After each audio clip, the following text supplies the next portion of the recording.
Bonjour mes chéris, bonjour à tous. J'espère que vous allez bien et j'espère que tout se passe bien chez vous. Aujourd'hui, je viens avec une nouvelle vidéo. On va parler d'un frère qui a besoin de nous, qui a besoin de nos conseils. Donc, tous ceux qui pourront, surtout n'hésitez pas. Après écouter l'histoire, si vous avez déjà vécu des histoires similaires ou si, même si que vous n'avez pas vécu ce genre d'histoire, mais si vous pouvez dire quelque chose en fonction de ce que vous allez écouter, n'hésitez pas à le commenter, hein, cela fera plaisir et ça aidera le frère qui est vraiment perdu en fait. Alors, c'est l'histoire d'un jeune homme qui arrive en France. Il est arrivé en France il y a de cela un peu plus de 12 ans, hein, quand il est arrivé normalement. En partant de chez lui, il est venu parce que, bon, en fait, il avait gardé le contact avec une connaissance à lui, un frangin du quartier avec qui ils avaient grandi, tout ça. Et son frangin est venu avant lui et ils avaient gardé le contact. Ce qui fait que, une fois que le frangin était prêt, bah, lui aussi, il a voulu venir en aventure, histoire de venir découvrir, voilà. Et en venant, malheureusement, le frangin, il était en couple. Hein, le frangin, il était en couple. Et ça ne se passait pas toujours bien avec la femme de son frangin. C'était, voilà, en fait, ça arrive, hein, ça arrive. Mais entre les deux, il y avait, voilà, le courant ne passait pas vraiment.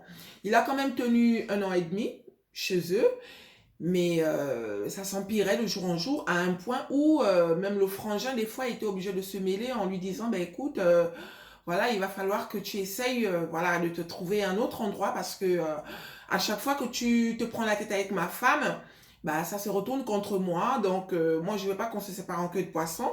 L'idéal est que tu essayes vraiment de te trouver un autre endroit parce que moi aussi, j'ai pas envie je vais pas prendre des risques en fait. Je vais pas prendre des risques à perdre ma femme.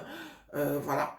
Et le frangin, malgré ça, parce que lui, il habitait pas là-bas parce qu'il voulait vraiment, il habitait parce qu'il n'avait pas le choix, et que en dehors de son frangin, il ne connaissait personne. Donc, quelques temps après l'entretien avec son frangin, bah, il se décide d'aller traîner dans les gares. Donc, il sortait tous les matins à 5 heures et il rentrait les soirs tard, en fait, 22, 23 heures. Donc, il ne rentrait que pour dormir.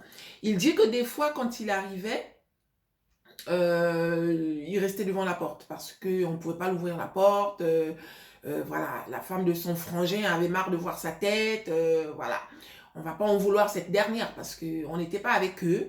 On ne sait pas pourquoi elle le détestait autant et on ne sait pas. Voilà, il faut être avec les gens pour savoir, hein, ce que ces gens-là pensent et il faut être avec les gens ou à la place des gens pour se mettre à leur place. Donc, on ne va pas critiquer la belle-sœur, on va juste, voilà, ça arrive, ça arrive.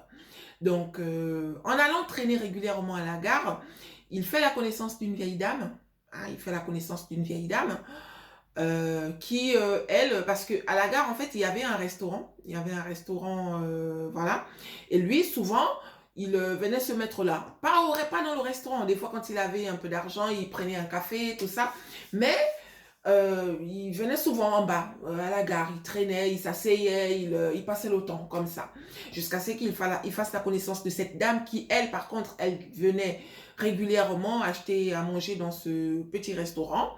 Et voilà. Et un jour, il sympathise avec la dame, tout se passe bien, apparemment ça accroche. Et la dame lui demande son numéro de téléphone. Il donne son numéro de téléphone et voilà, elle part. Et à chaque fois qu'elle venait, elle trouvait le gars là. Elle lui pose la question de savoir s'il travaille là. Tu travailles là? Non, je travaille pas là. Mais qu'est-ce que tu fais là régulièrement? Il dit non, je passe le temps.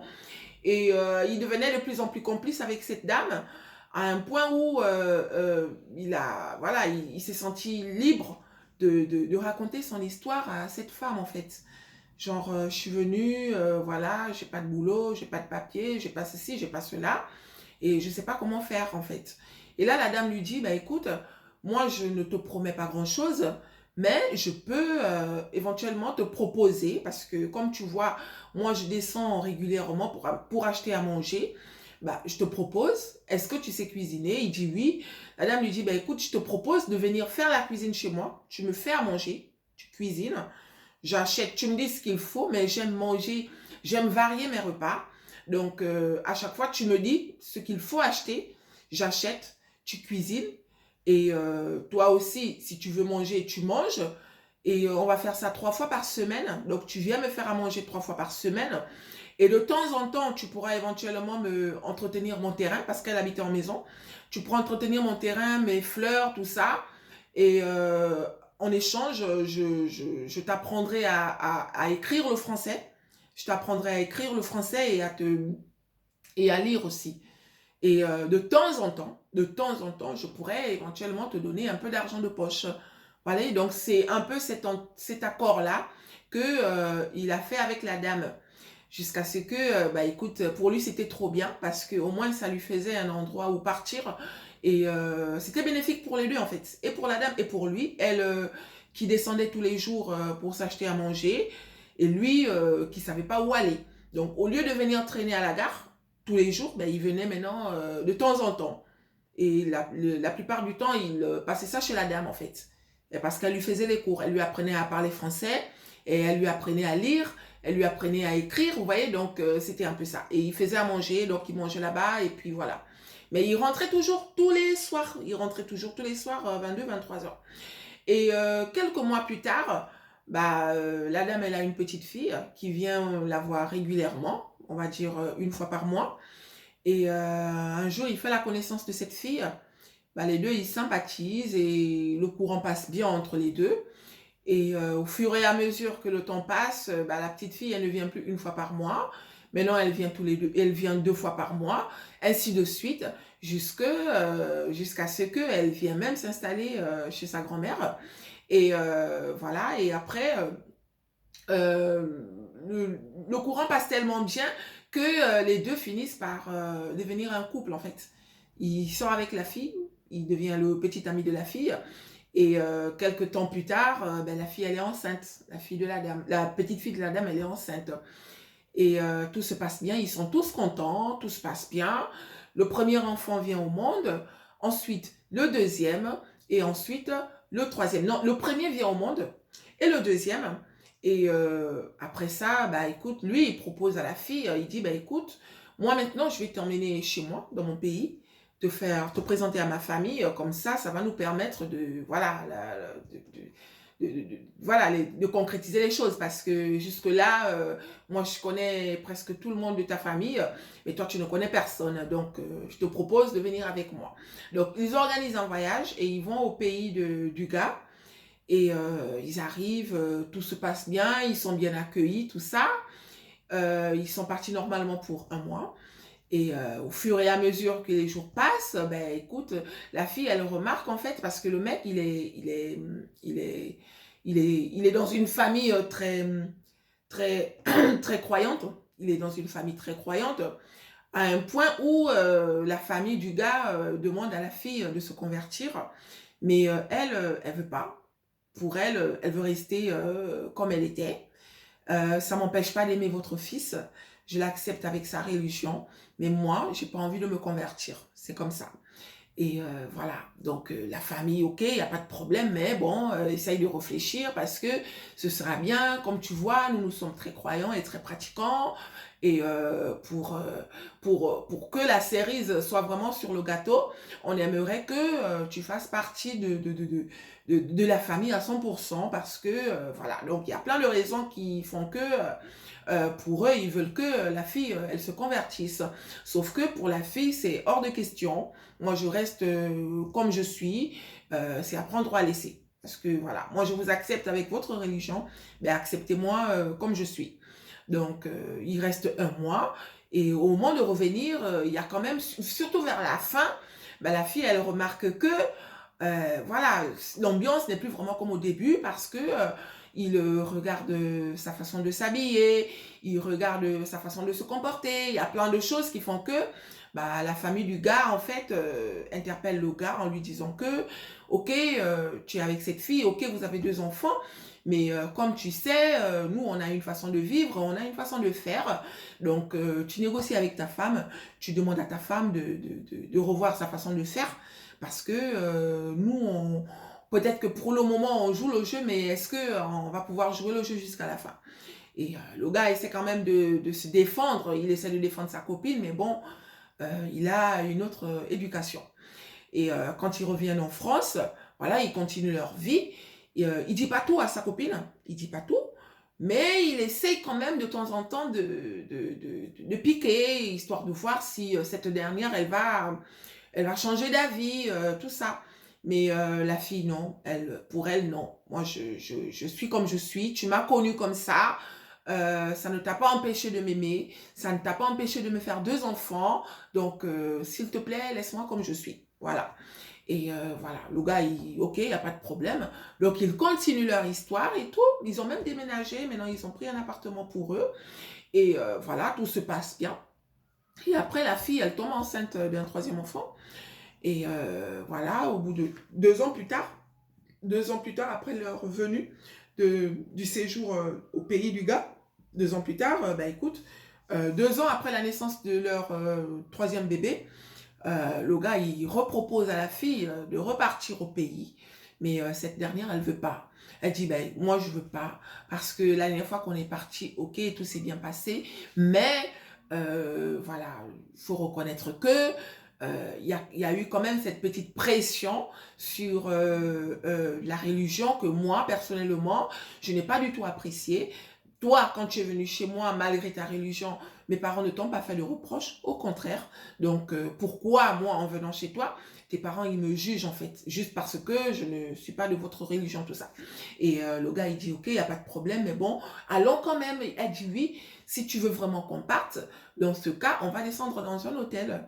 Comme ça, au moins, je n'aurais pas besoin de faire semblant, ou alors je n'aurais pas besoin de me prendre la tête pour me justifier. Ah, tu pourras voir ta famille quand tu veux, mais moi, je ne veux pas venir descendre chez ta famille. C'est comme ça. Et le gars, il accepte. Donc, il se réserve un appart-hôtel. Ils descendent avec leurs enfants. Et ils arrivent et tout. Le séjour est très bien. Là, ils vont pour 3 semaines. Et tout se passe très bien. Tout se passe, mais vraiment très bien. Ils vont voir la belle famille de temps en temps. Mais le gars, lui, il y va régulièrement. Il va voir sa famille tous les jours. Et elle, des fois, elle reste à l'hôtel, sinon elle va se promener, tout ça. Et entre-temps, au premier voyage, la fille, elle avait sympathisé avec l'une des sœurs du gars, hein, la petite sœur du gars, très bien sympathisée, à un point où elles étaient même copines. Et depuis la France, les deux s'appelaient, elles s'écrivaient.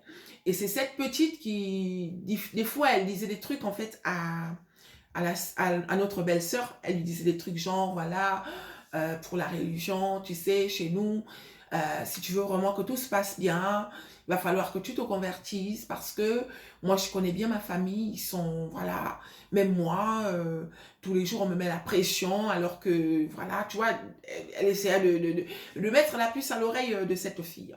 Et donc, quand ils sont repartis pour la 2e fois au pays, quand ils sont repartis pour la 2e fois en voyage, cette jeune fille, régulièrement, elle venait voir sa belle-sœur. Donc, c'était comme ça. Et elle lui faisait le compte-rendu de tout ce qui s'est passé, de tout ce qui se disait et tout. Et voilà, non, mes parents, ils sont pas contents que mon frère, il arrive et puis il descend à l'hôtel alors que la maison est grande, alors que, plein de trucs.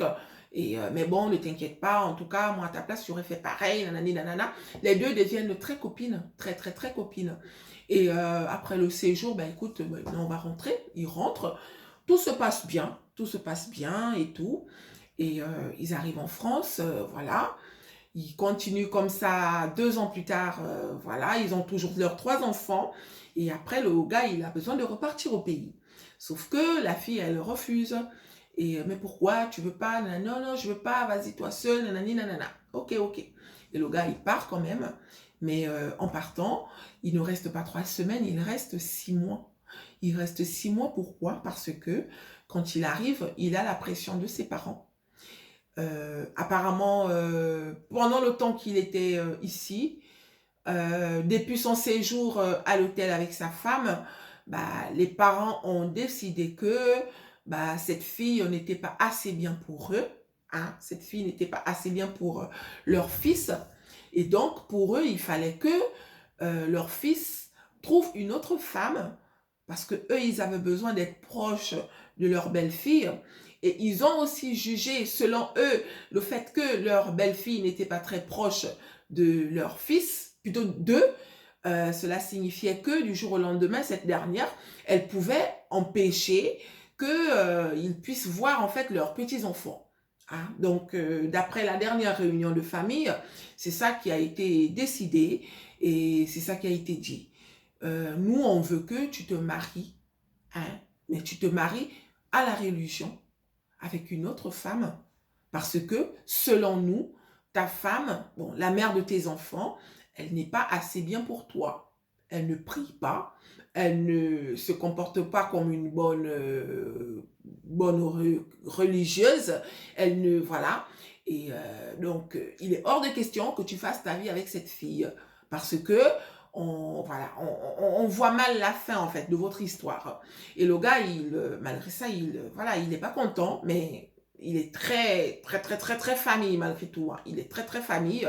Et ils arrivent à le convaincre à un point où, ben, écoute, il se marie avec une de ses cousines de son pays, une de ses cousines qu'il ne connaissait même pas bien. Mais voilà, il se marie quand même à la religion. Et donc, il reste 6 mois au pays. Et les 6 mois, durant les 6 mois, ben, la fille, elle est enceinte. Il est enceinte, sa cousine, voilà, durant son séjour. Et donc, elle est enceinte. Et quand il revient, voilà, quelques temps après, il fait comme si de rien n'était. Il raconte rien à sa femme, à la mère de ses enfants. Il ne raconte rien jusqu'à ce qu'un jour, bah, la petite fille, plutôt la fille qui est enceinte, quelques temps après, elle accouche. Et quand elle accouche, le gars, il est au courant. Parce qu'avec sa femme française, avec la mère de ses enfants, ils ont 3 filles. Et comme par hasard, avec sa femme religieuse, sa femme musulmane, voilà, je me permets de le dire, avec sa femme musulmane, ils ont eu un petit garçon. Hein, ils ont eu un petit garçon. Et voilà, donc les choses se font comme ça jusqu'à ce que c'est la cousine, la sœur du gars, qui un jour, dans leurs échanges, demande à son amie, donc la femme de son frère, plutôt la mère des enfants de son frère, elle lui dit, ben écoute, comment tu as pris la nouvelle? Et l'autre lui dit, quelle nouvelle? Ah, mais la naissance de... voilà. Et c'est comme ça que sa, sa, sa, sa, sa cousine, en fait, c'est comme ça que sa cousine, plutôt c'est comme ça que sa nouvelle femme est au courant. Et plutôt la mère de ses enfants est au courant. Elle dit, ah bon? Comment ça? Oh oui, mais tu sais, quand il est venu la dernière fois, bah, il s'est marié et tout, et il a eu un enfant, nanani, nanana, s'il te plaît, s'il ne te l'a pas encore dit, fais comme si tu n'étais pas au courant, parce que je sais qu'on va me détester, nanani, nanana. Et elle lui dit ça 2 jours avant, parce que lui, il devait repartir, au pays. Il devait repartir au pays 2 jours avant, et elle est au courant. Et, mais cette dernière, elle fait comme si elle n'était pas au courant, elle fait comme si de rien n'était, mais au fond d'elle, elle souffrait en fait. Donc le gars, il repart, et là, il reste 3 mois, et derrière lui, bah, la fille, elle reste à déménager. Elle reste à déménager, elle change d'adresse, elle change tout en fait, et tout. Et voilà, il reste 3 mois, et quand il revient, malheureusement, la fille, elle n'habite plus là-bas, et elle lui a juste laissé un mot, en fait. C'est genre, déjà, quand il est parti, elle a déménagé, certes, mais elle lui a fait comprendre que je suis au courant de ce qui se passe depuis ton dernier séjour. Nanani, nanana. Oh oui, mais qu'est-ce que tu racontes? Attends, je vais t'expliquer tout ça. La fille a dit, je vais rien entendre. Quand tu reviens, fais comme si tu ne me connaissais pas. Oublie-moi et mes enfants. Et voilà, elle prend un autre appartement, elle va vivre loin. Donc quand il revient, malheureusement, il ne sait pas où elle habite. Il ne sait pas, voilà. Aujourd'hui, ça va faire 1 an, hein, qu'il n'a pas de nouvelles de cette dernière, ni d'elle, ni des enfants. Et le gars, il est malheureux. Donc c'est ça la petite histoire. Le frère a besoin des conseils, il a besoin d'aide parce qu'aujourd'hui, il déprime, il ne sait pas quoi faire, ses enfants lui manquent, son ami aussi lui manque. Donc voilà. Donc les filles, si vous pouvez, s'il vous plaît, n'hésitez pas à le commenter parce que malgré ce que je dis, voilà, ça a l'air simple, mais quand on essaye de rentrer dans l'histoire, il y a des gens qui souffrent en fait. Hein. Il y a des enfants, il y a des innocents, il y a, voilà, donc c'est pas facile pour eux, il faut dire ça comme ça. Et voilà, donc c'est ça la petite histoire. Si vous pouvez commenter, n'hésitez pas. Hein. Si vous pouvez commenter, n'hésitez pas, n'hésitez surtout pas. Et voilà. Moi, je vais donner mon point de vue comme d'habitude. Hein. Je vais dire ce que je pense en fonction voilà, en fonction de l'histoire, hein, qui m'a été racontée, celle que je vous ai racontée. Mon premier point de vue sur cette histoire est, il y en a marre. Il y en a marre de ces familles, hein, qui passent leur temps à décider pour leurs enfants. Juste pour leur propre intérêt. Il y en a marre de ces choses-là, ces trucs de religion-là.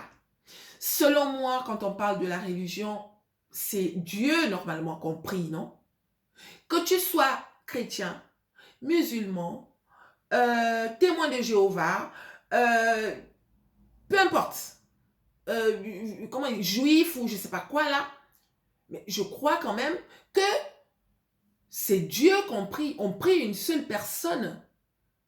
Hein? Pourquoi se faire du mal juste parce que X ne porte pas le voile, Y ne part pas à l'église, l'autre ne porte pas le bonnet, l'autre ne fait pas ci, ne fait pas ça. Pourquoi se faire autant de mal? Alors qu'on sait que toutes ces choses-là, hein, c'est Dieu qu'on prie. Aujourd'hui, une famille détruit la vie d'un homme. Il a rencontré sa femme, cette fille. À l'époque où il était 0, cette fille l'a accepté. Il était musulman. Et il est musulman. Elle l'a accepté comme il était. Il n'avait rien, il était 0, elle l'a accepté. Elle a fait confiance à ce dernier. Elle lui a donné des enfants. Ils ont vécu leur histoire ensemble. J'ai posé la question au gars. J'ai dit, mais durant tout ce temps, pourquoi tu t'es pas marié avec cette dernière? Il me répond, il me dit, c'est pas que j'ai jamais voulu me marier avec elle, mais c'est qu'on n'avait jamais abordé le sujet. Et comme lui, il voyait que elle hésitait un peu, parce que pour elle, elle ne voulait pas, il était hors de question qu'elle se convertisse, donc lui, il n'a pas insisté. Hein? Mais tu n'as pas insisté, sauf que tu es resté avec elle malgré ça. Ça veut dire que quelque part, peut-être que ça t'arrangeait que cette dernière ne te parle pas de mariage. Parce que tu savais en fait que, même si que tu te mariais avec elle, dans ta famille, elle n'allait peut-être pas être la bienvenue. Il dit que sa famille lui en lui demandant de se marier avec l'autre, ben, ils ont dit, écoute, celle-là, elle ne viendra jamais en France de toutes les façons. Elle restera ici et tu pourras faire ta vie avec la mère de tes enfants. Oui, ça c'est facile à dire. Sauf que aux yeux de Dieu, sachant très bien qu'il a épousé cette femme dans la religion, aux yeux de Dieu, c'est cette femme qui est sa vraie femme en fait. Dans sa famille, c'est celle-là qui est considérée. Et moi dans tout ça, moi qui t'ai fait 3 enfants, je suis qui pour toi? La mère de tes enfants? On ne fait pas les enfants avec un homme, 1, 2, 3, juste pour se limiter au titre de la mère de ses enfants. Mon frère, tu viens demander de l'aide là. Va demander de l'aide à ta famille. Parce que ta famille n'a pas pensé à tes enfants en fait. C'est de l'égoïsme. Et toi aussi, quand même, ok, peut-être qu'ils t'ont mis la pression ou je ne sais pas quoi, mais tu n'as pas 15 ans. Tu ne vis pas chez eux, mon frère. Pourquoi accepter? Là, aujourd'hui, tu as un autre enfant. Hein? Non seulement tu as un autre enfant, mais de 2, là, tu viens de rendre. Tu viens de créer un sorcier de plus, en fait. Comment dirais-je? Tu viens de détruire un cœur. Parce que moi, ce que je sais, c'est que la mère de tes enfants, ce qui est sûr, c'est qu'elle n'aura plus confiance à quelqu'un de chez toi, en fait. Hein? Je ne la connais pas. Mais en tant que femme, je me dis, mais qu'est-ce que cette dernière peut ressentir en ce moment? Hein? Pourquoi toujours décider à la place de vos enfants? Hein? Comment on peut obliger quelqu'un de se marier à une personne qui ne connaît pas juste parce que, soi-disant, il faut que cette dernière reste dans la famille? Pourquoi forcer? Je connais même des personnes, j'ai une amie aujourd'hui qui pleure tous les jours parce que sa famille est en train d'envoyer sa petite sœur en mariage chez un monsieur qui a déjà 2 femmes. Le monsieur, il a déjà 2 femmes. Sa jeune sœur n'a que 13 ans. Il paraît que dès l'année prochaine, sa jeune sœur doit se marier avec ce monsieur. Hein? Parce que les enfants, le monsieur, les 2 femmes qu'il a, lui ont fait que des filles. Et il espère en fait que la jeune sœur de la personne que je connais lui fasse un garçon. Non mais, c'est quoi le projet? C'est quoi exactement le projet, s'il vous plaît? Hein? Et si cette petite n'arrive pas à faire un garçon, tu vas prendre une 4e femme? Comment on peut envoyer une jeune fille de 13 ans? Elle n'a que 13 ans, mon Dieu. Elle n'a que 13 ans. Vous l'envoyez dans les bras de quelqu'un qui a déjà 2 femmes. Quelqu'un qui a déjà une vie. Quelqu'un qui pourrait être son père. Je ne dis pas que c'est interdit de se mettre avec quelqu'un qui a l'âge de son père.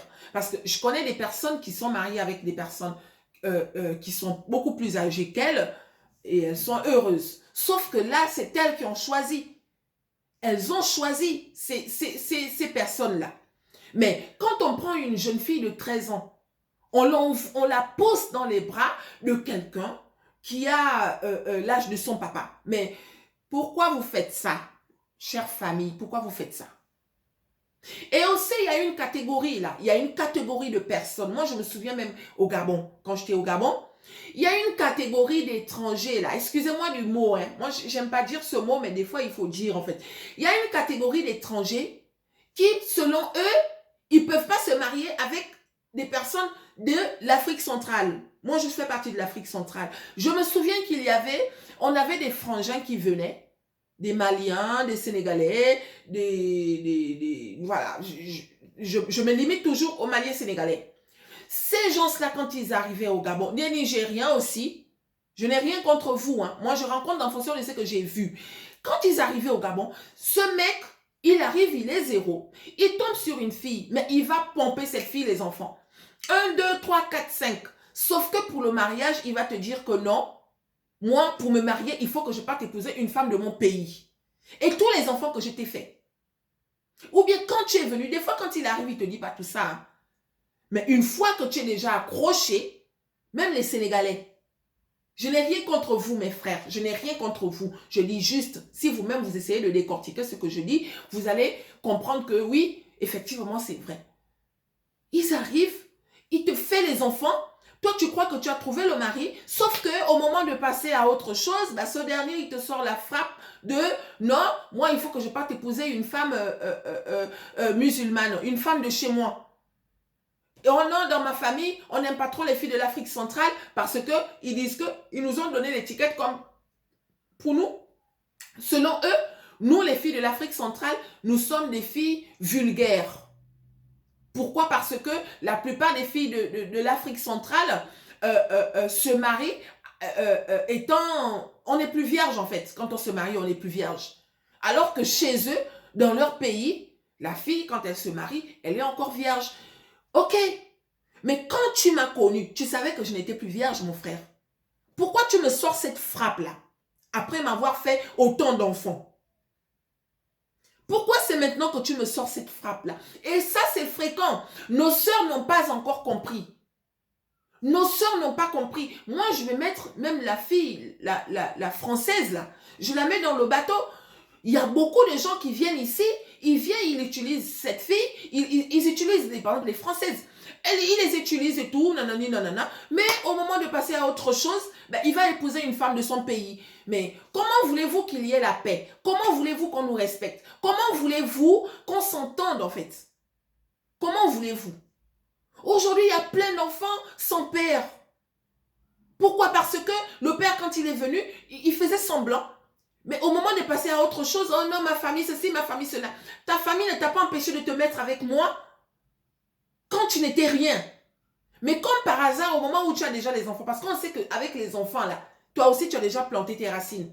C'est à ce moment-là que ta famille intervient pour te dire que tu peux trouver mieux, pour te demander d'aller épouser ta cousine.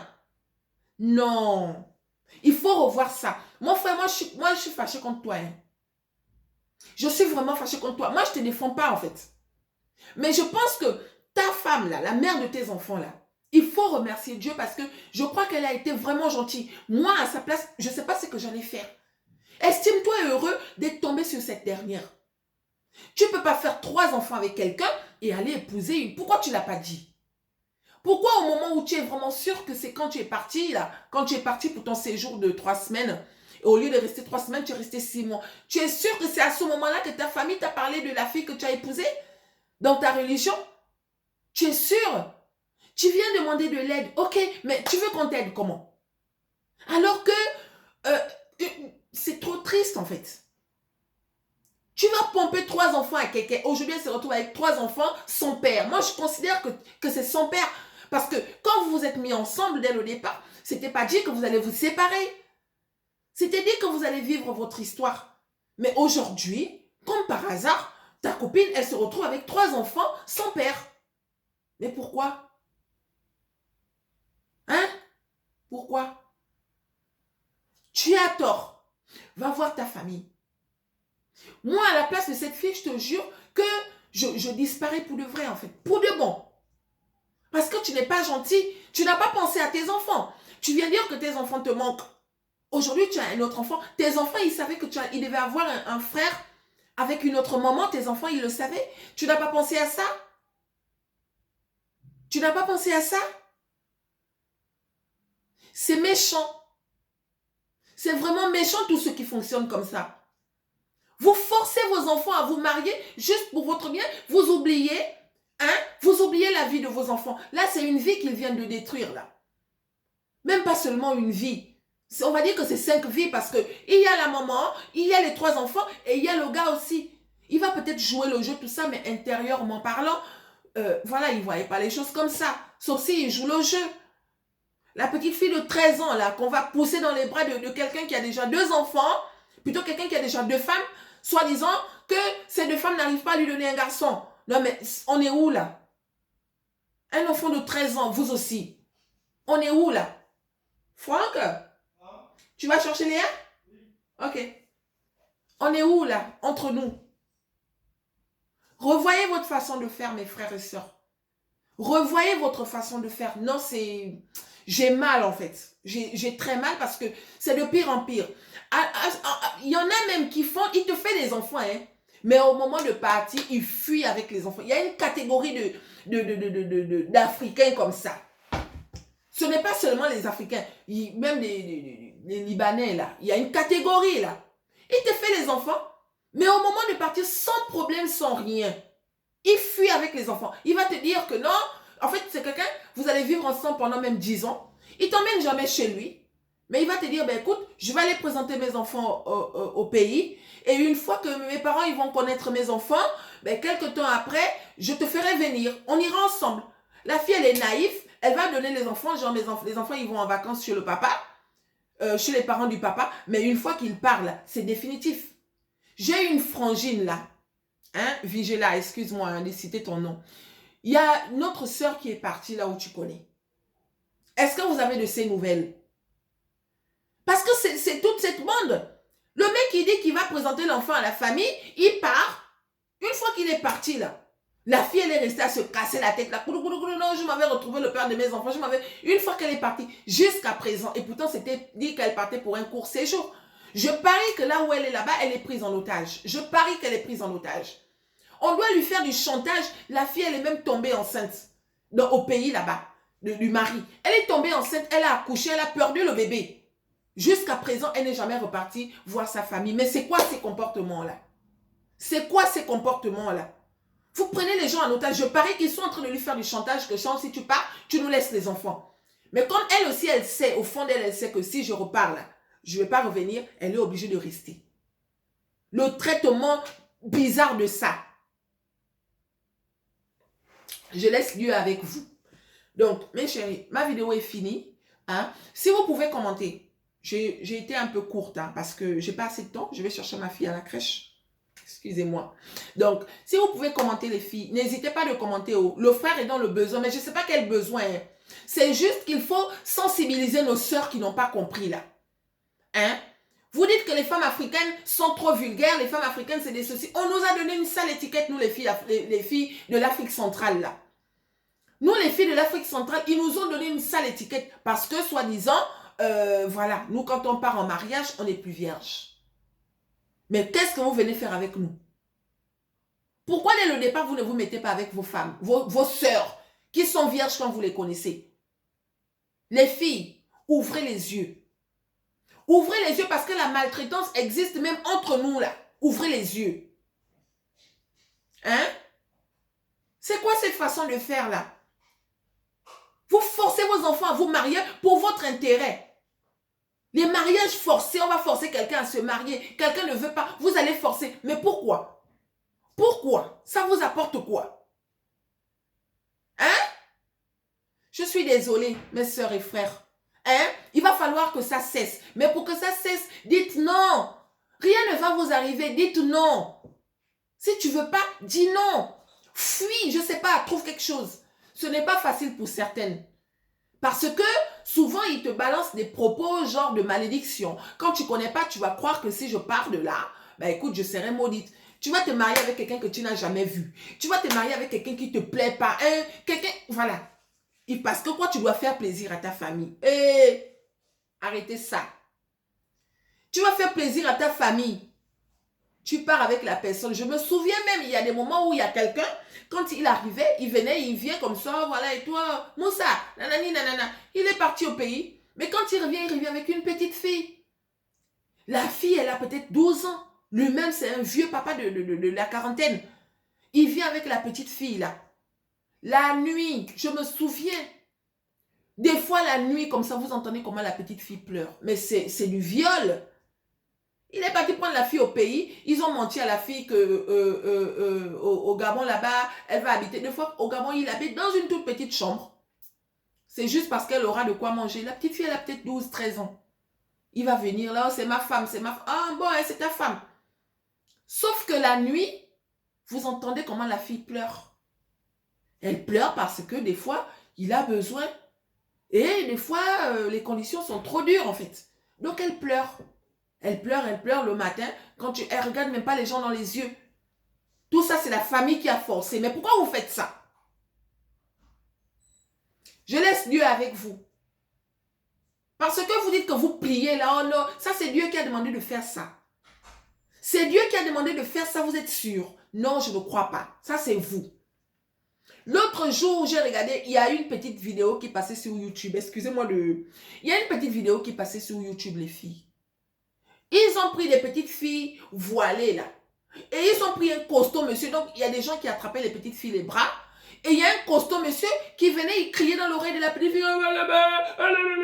Il criait tellement que... Non mais, tu avais mal au cœur. Mon cœur saignait comme ça. Soit disant que c'est la religion. Mais c'est quelle religion? Non. Vous faites vos choses et vous accusez la religion. Et vous vous posez la question de savoir pourquoi beaucoup de gens ne croient plus. Aujourd'hui, beaucoup de gens ne croient plus en fait.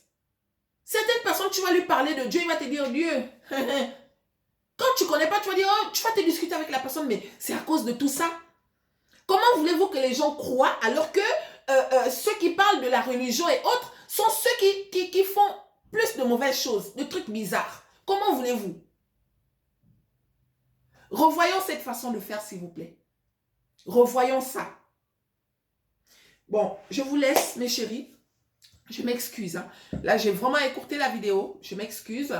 Mais j'ai raconté l'histoire du frère. Si vous pouvez commenter, n'hésitez pas. S'il vous plaît, si vous pouvez commenter, n'hésitez pas. Voilà.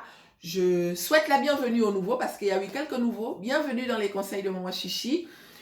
Ceux qui vont regarder ma vidéo et qui ne sont pas encore abonnés, abonnez-vous. Hein, n'hésitez pas à vous abonner. Likez si la vidéo vous intéresse. Partagez aussi si vous pouvez. Faites passer l'info. Et voilà, on forme une famille et je reviendrai très bientôt pour une nouvelle vidéo. Donc, en attendant, je vous fais plein de gros bisous et je vous dis à très bientôt. Bisous, bisous mes chéris. N'oubliez pas de manger équilibré. Buvez beaucoup d'eau parce qu'on a un objectif. Il faudrait que cet été, on soit taille 8. Hein? Donc voilà, plein de gros bisous et je vous dis à très bientôt. Je vous aime mes chéris. Bisous, bisous.